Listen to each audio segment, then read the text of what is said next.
Bienvenidos a Ingeniería en Movimiento, el espacio donde hablamos de los temas que realmente importan cuando estás gestionando proyectos en el mundo real.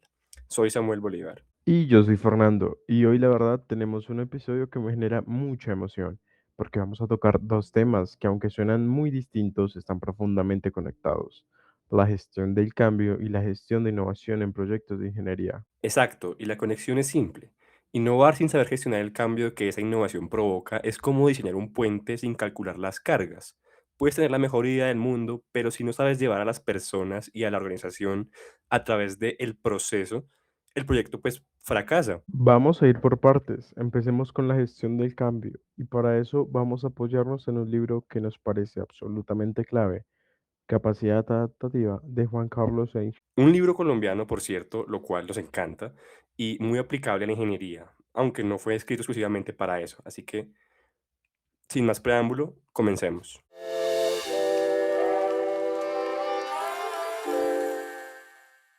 Bien. Antes de entrar al libro, contextualicemos. Cuando hablamos de gestión del cambio en proyectos de ingeniería, ¿de qué estamos hablando exactamente, Samuel? Buena pregunta. Mira, cuando uno empieza a trabajar en proyectos de ingeniería, la formación técnica te lleva a pensar que los problemas principales son técnicos. ¿Cómo diseño esto? ¿Qué materiales uso? ¿Cuál es el cálculo correcto? Y sí, en esencia eso es fundamental, pero con el tiempo te das cuenta de algo que nadie te enseñó en la universidad, es que el mayor obstáculo para que un proyecto de ingeniería tenga éxito no suele ser lo técnico, Es la gente. es la gente, correcto. Son las personas, los equipos, las organizaciones, es la resistencia al cambio, es la cultura que está instalada. Es aquel jefe que dice: "Aquí siempre lo hemos hecho así". Es el operario que no quiere usar la nueva tecnología porque le da miedo quedar obsoleto. Es el cliente que aprobó el proyecto, pero que en el fondo no está comprometido con la transformación que ese proyecto implica, Y ahí es donde entra el concepto central del libro de Aichler: la diferencia entre un problema técnico y un desafío adaptativo. que es probablemente la distinción más poderosa que existe para cualquier líder de proyectos. Explícala tú, Fernando. Con gusto, Clock parte de la teoría de Ronald Hayes de Harvard y lo adapta en contexto latinoamericano, que ya de por sí es un mérito enorme. Y la distinción es la siguiente: un problema técnico es aquel, aunque sea complicado, tiene una solución conocida. Hay un experto que sabe cómo resolverlo. Un ingeniero estructural sabe cómo calcular una viga, un especialista en redes sabe cómo configurar un servidor. El conocimiento existe, la receta existe, solo hay que aplicarla. En cambio, un desafío adaptativo es diferente. Es un problema donde la solución no está clara, donde no hay una receta y donde la respuesta exige que las personas cambien sus creencias, sus hábitos, sus valores o su forma de ver el mundo. No se resuelve con más experticia técnica, sino que se resuelve con liderazgo, con proceso y sobre todo con tiempo. Y el error más común que cometen los ingenieros, y lo decimos con todo el respeto y el amor, es tratar de desafiar a los desafíos adaptativos como si fueran problemas técnicos. Exacto. Un ejemplo clarísimo es, imagina que una empresa industrial decide, pues, digitalizar toda su línea de producción, entonces instalan sensores, implementan un sistema de monitoreo en tiempo real, y tengan software de analítica, todo el sistema técnico funciona a la perfección. Sin embargo, los operarios de planta, pues, que llevan más de 20 años haciendo su trabajo de esa misma manera, ahora se les dice que un algoritmo va a tomar decisiones que antes tomaban ellos. Entonces, ¿qué pasa? Resistencia, desconfianza, sabotaje positivo. En algunos casos, o simplemente el sistema se usa de forma superficial y nunca alcanza su potencial. Y el gerente del proyecto dice: "No entiendo, el sistema funciona perfectamente".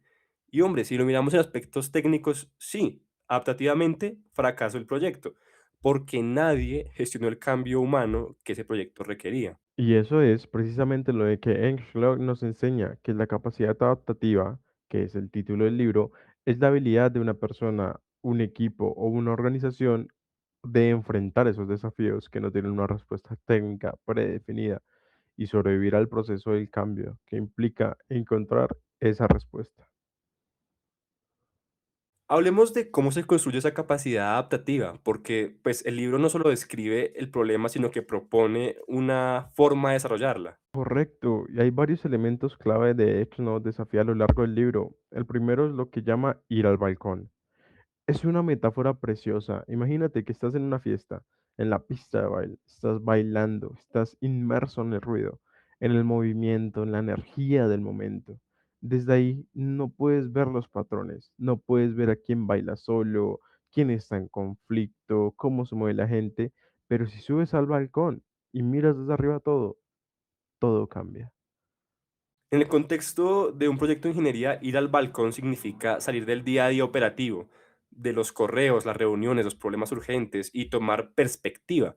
Preguntarte qué está pasando realmente en este proyecto, cuál es la dinámica de mi equipo, qué resistencias existen y por qué, qué conversaciones no estamos teniendo. Es un ejercicio que muy pocos líderes de proyecto hacen, porque simplemente siempre hay urgencias, pero es fundamental. El segundo elemento es la noción del que el cambio adaptativo genera pérdidas reales.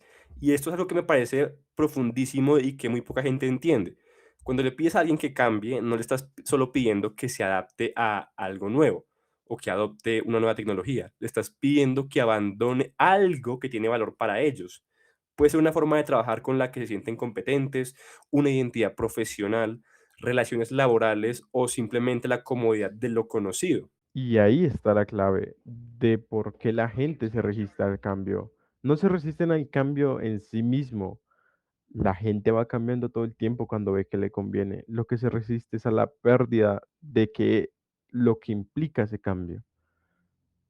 Exacto. Entonces, como líder de un proyecto de ingeniería, tu trabajo no es eliminar esa resistencia a la fuerza, sino que es reconocer la pérdida, honrarla y ayudar a las personas a encontrar el sentido en el nuevo camino.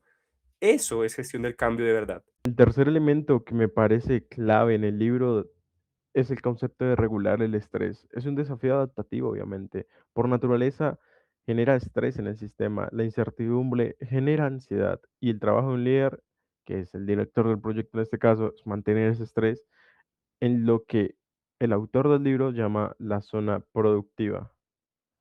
Que es ese rango donde hay suficiente tensión para que las personas se muevan, para que haya urgencia de cambio, pero no tanta tensión como para que el sistema colapse, la gente entre en pánico o simplemente se desconecte. Demasiado poco estrés. La gente no le ve necesidad de cambiar. Demasiado estrés. La gente se bloquea, se paraliza o huye del problema. El arte del liderazgo adaptativo es ese balance. Pensemos en eso aplicado a, digamos, la implementación de una metodología ágil en un equipo de ingeniería que siempre ha trabajado con procesos en cascada. Si el gerente llega el lunes y dice, desde hoy trabajamos en sprints, mañana tienen un primer stand-up, pues el estrés es demasiado. Si el cambio se anuncia pero nunca se presiona o se lleva un proceso para que pase, pues nunca va a pasar. El arte está en el intermedio. Lo cual nos lleva al siguiente concepto clave, la importancia de proteger las voces disidentes. Esto me parece brillante y contraintuitivo. En un proyecto de ingeniería, cuando alguien del equipo dice yo creo que el enfoque no va a funcionar o estamos ignorando un riesgo importante, la reacción habitual es silenciar esa voz porque genera ruido, porque frena el avance, porque no es equipo. Pero H. Hall argumenta que esa voz disidente muchas veces está diciendo lo que el sistema necesita escuchar, pero no quiere. Es el ingeniero que advierte sobre un fallo estructural antes de que ocurra. Es aquel analista que señala que los supuestos financieros de un proyecto son optimistas en exceso. Es aquel operario que dice que el nuevo procedimiento tiene un punto ciego de seguridad. Ignorar esas voces no elimina el problema, solo lo empuja hacia adelante, donde todo costará mucho más resolverlo. Y finalmente, uno de los mensajes más poderosos del libro es que el cambio adaptativo no es un evento, es un proceso. No hay un día en el que el cambio terminó. Las organizaciones que lo entienden así desarrollan pues lo que H. Hall llamaba la verdadera capacidad adaptativa, la habilidad de seguir aprendiendo y ajustando indefinidamente. Entonces, ¿cómo llevamos todo esto al día a día de la gestión de proyectos en ingeniería? Porque la teoría es hermosa, obviamente, pero pues necesitamos aterrizarla. Muy bien, propongo que pensemos en tres momentos críticos de cualquier proyecto donde la gestión del cambio es determinante. El primero, el inicio del proyecto. Aquí es donde más se subestima el cambio. El proyecto se aprueba, hay emoción, hay recursos, hay un cronograma, pero muy pocas veces se hace una pregunta fundamental. ¿Qué va a tener que dejar de hacerse? ¿Qué va a tener que dejar de crecer? ¿O dejar de ser esta organización para que tenga un éxito en el proyecto? Y si no haces esa pregunta desde el inicio, la respuesta te va a explotar en la cara más adelante. La gestión del cambio no empieza cuando hay resistencia, empieza cuando arranca el proyecto. Y el segundo momento crítico es la implementación. Aquí es donde aparece la resistencia de la verdad. Y hay algo que el autor del libro nos enseña y que es vital. No toda resistencia es mala fe. A veces la resistencia es información. Te está diciendo que algo en tu plan no encaja con la realidad de las personas que tienen que vivir ese cambio. Y el tercer momento crítico es el cierre del proyecto y la transferencia. Este es el momento más olvidado cuando se trata de la gestión del cambio.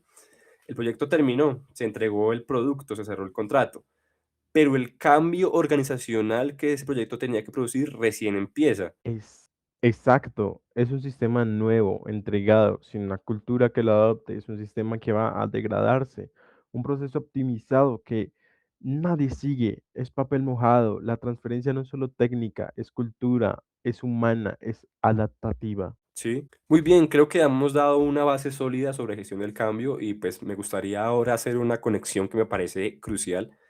¿Por qué la gestión del cambio es el fundamento sobre el que debe construirse la gestión de la innovación? ¿Por qué innovar? Por definición implica cambio.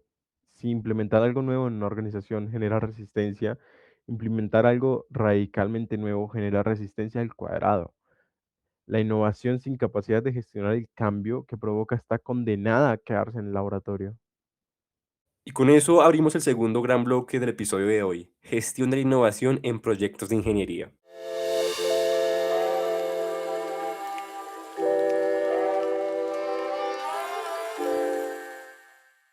Ahora, en este bloque, quiero que Samuel empieces tú. ¿Qué es innovar en ingeniería? A ver, lo primero que hay que decir es que innovar en ingeniería no es solo crear algo nuevo, porque se puede crear algo nuevo que nadie necesita, que nadie puede pagar o que técnicamente no funciona. Eso no es innovación, es un experimento costoso. En ingeniería, la innovación tiene que cumplir tres condiciones simultáneamente. Tiene que ser viable, técnicamente posible con la tecnología que existe o proyectable. Tiene que ser factible, económicamente sostenible, que haga sentido financiero. Y tiene que ser deseable, que resuelva una necesidad real de alguien. Lo que se llama sujeto actuante, que es el usuario final, el cliente, el operativo, el operario, a quien va a vivir con esa solución. Y cuando falta cualquiera de los tres, hay un problema.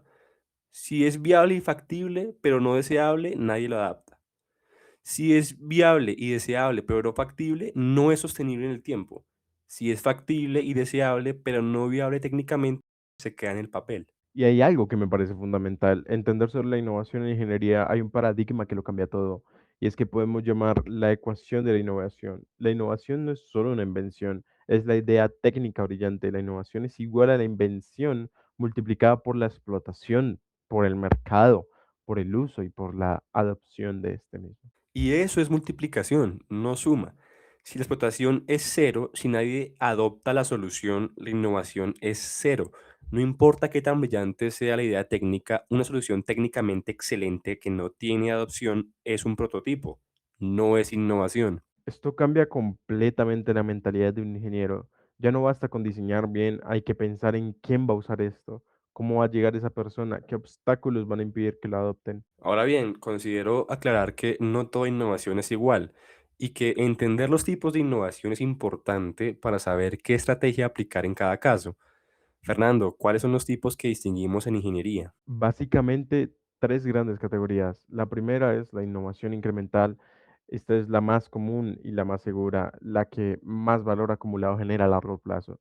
Son mejoras constantes sobre un producto o procesos existentes, optimizar un algoritmo de control, reducir el peso de un componente en un 15%, mejorar la eficiencia energética de un sistema en un 10%. Es esa la columna vertebral de la competitividad industrial.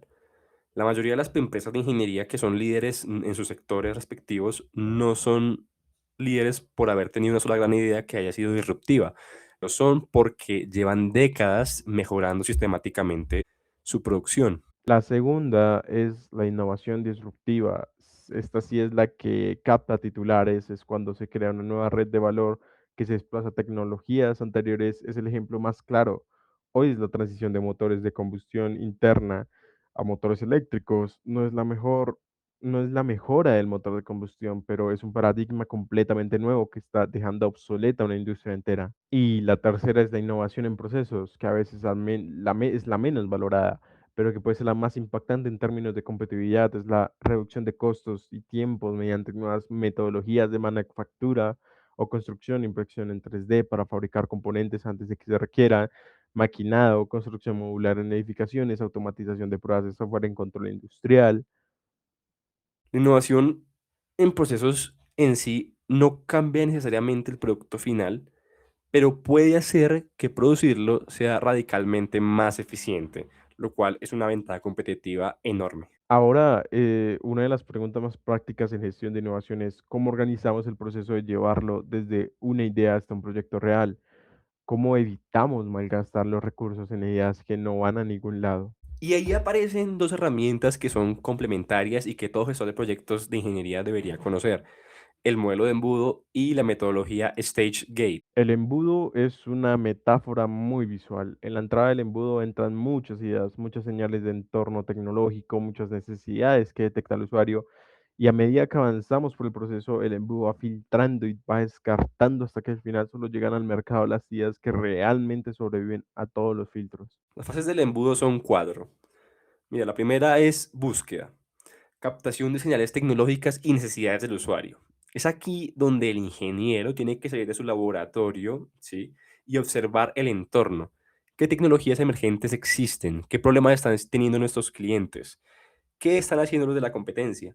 La segunda fase es la selección, evaluación que da la facilidad técnica y la economía de todas las señales que captaste en la fase de búsqueda, cuáles tienen potencial real. Aquí se aplican criterios técnicos como es posible hacerlo con nuestra capacidad actual y criterios económicos y si tiene sentido el negocio. La tercera fase es la implementación, el desarrollo del proyecto de ingeniería propiamente dicho. Aquí es donde entran todos los procesos técnicos: el diseño, prototipado, pruebas, interacción, etcétera. Y la cuarta es la captación de valor, el lanzamiento y la retroalimentación que nos conecta de nuevo con la ecuación de la innovación. No basta solo con desarrollar, hay que lanzar, hay que adaptar, hay que aprender de cómo el mercado responde. Y el objetivo final del embudo, Fernando, es claro: filtrar las ideas de alto riesgo antes de asignar grandes presupuestos. Es muchísimo más barato matar una idea en la fase de búsqueda que después de haber yo estado invirtiendo 2 años en el desarrollo y que se caiga. El Stage Gate, por su parte, es una herramienta metodológica que operacioniza el embudo desarrollado por Robert Cooper. Es básicamente un mapa de ruta para llevar el proyecto desde la idea hasta el lanzamiento vivido en etapas, en stage, separadas por puertas de decisión, que serían gates. Las etapas son donde se realiza el trabajo técnico: diseño, pruebas, validación. Y las puertas son los momentos de revisión donde la dirección decide si el proyecto continúa, se detiene o se redefine. Son puntos de control formales donde se evalúa si el proyecto sigue cumpliendo con criterios de viabilidad, factibilidad y sobre todo pues deseabilidad. El beneficio de State Gauge es que impone disciplina financiera y técnica, es el proceso de innovación, evita que un proyecto avance por inercia o el amor de sus creadores cuando los datos ya dicen que no va a funcionar.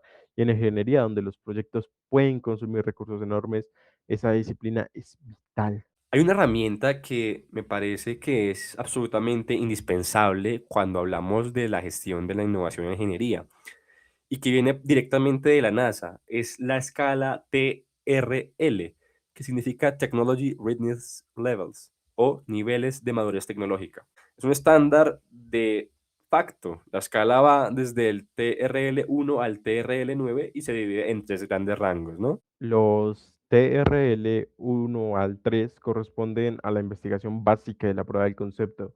Aquí estamos en el reino de la ciencia pura o aplicada. Se han observado los principios básicos del fenómeno, se han conceptualizado la aplicación y se han hecho la prueba del concepto del laboratorio.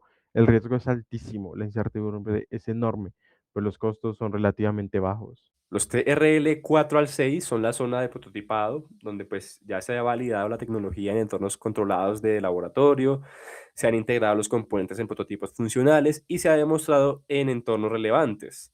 Aquí el riesgo ya empieza a bajar, pero pues los costos tienen un incremento. Y los TRL del 7 al 9 son la zona de demostración en entornos reales. Y la operación comercial es una demostración del entorno operacional real, es el sistema completo y clasificado.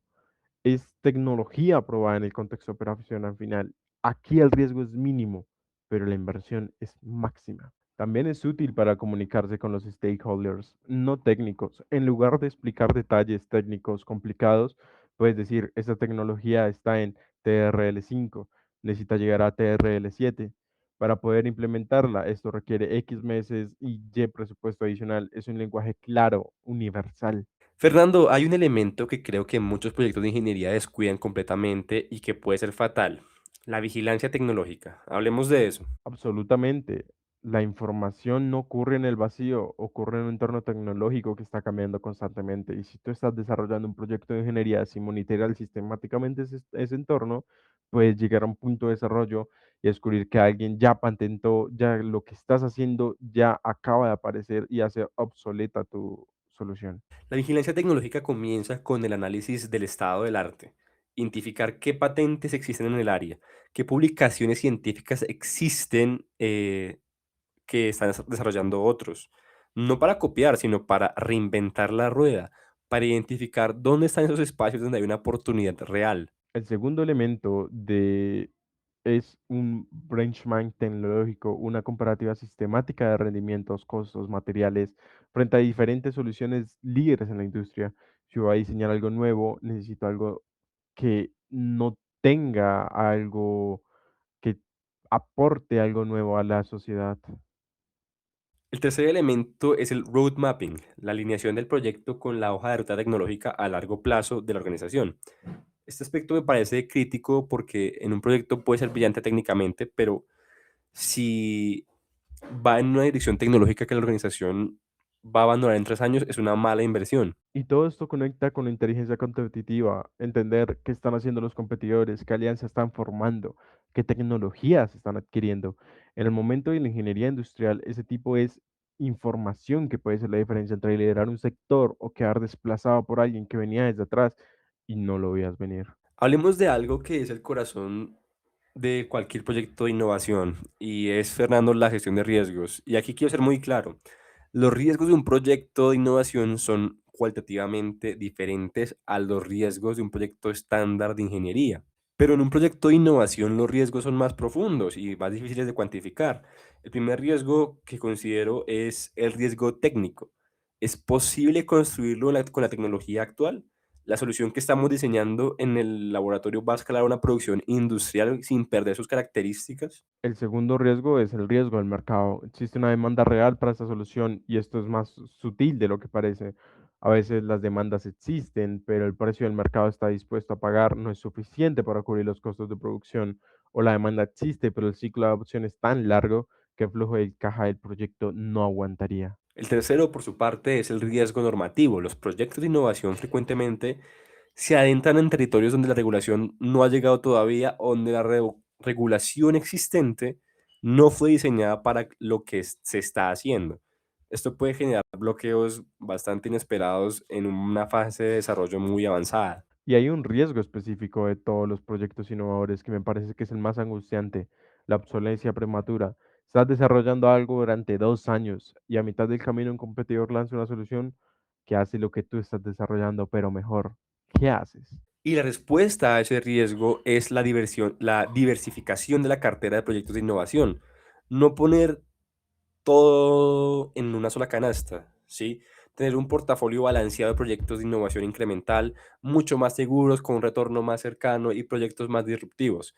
Más riesgo, potencial mayor. Así, si un proyecto falla, la organización no se queda en una crisis porque pues está diversificada. No podemos hablar de innovación en ingeniería sin hablar de la propiedad intelectual, porque una de las fallas más costosas que cometen los organizadores de desarrollar es la innovación significativa y no protegerla adecuadamente. Exacto.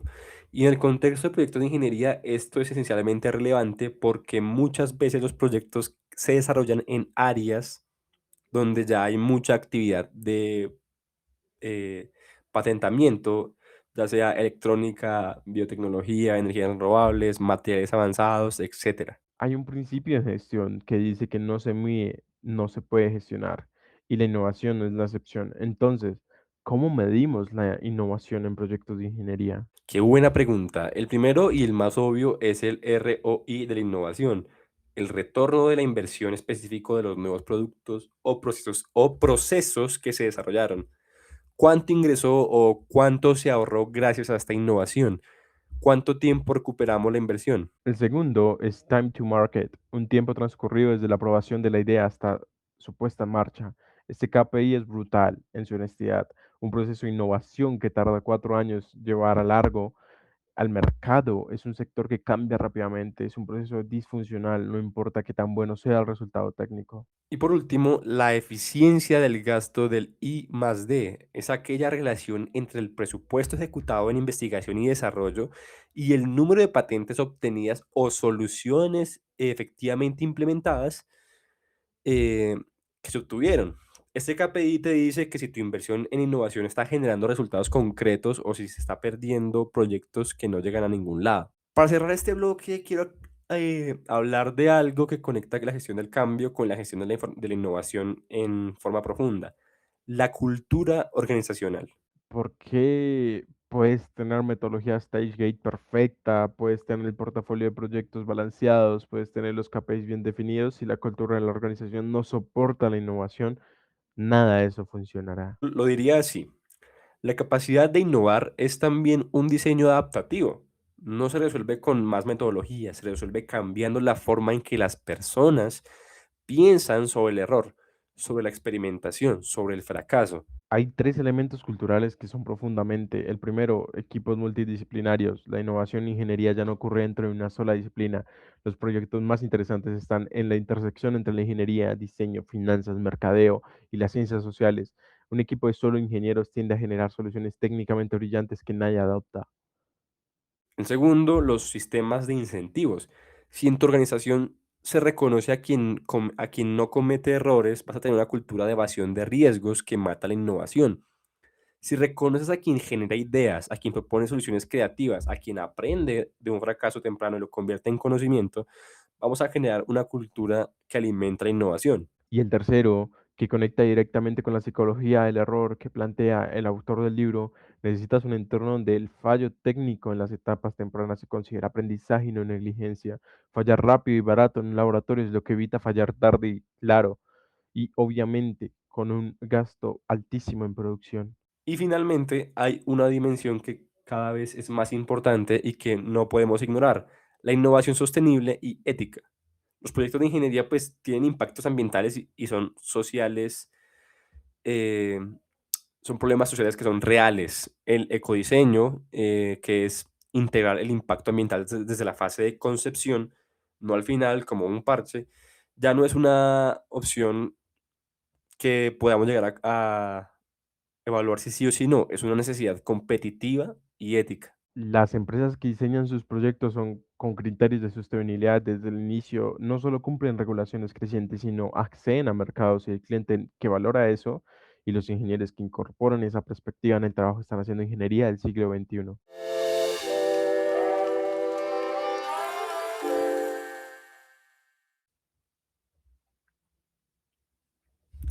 Bien, Fernando, llegamos al final de este episodio y me gustaría que cada uno diera una idea para llevarse. Con gusto, la mía es esta. La próxima vez que enfrentes resistencia en un proyecto, antes de frustrarte, hazte la pregunta que aprendimos del libro.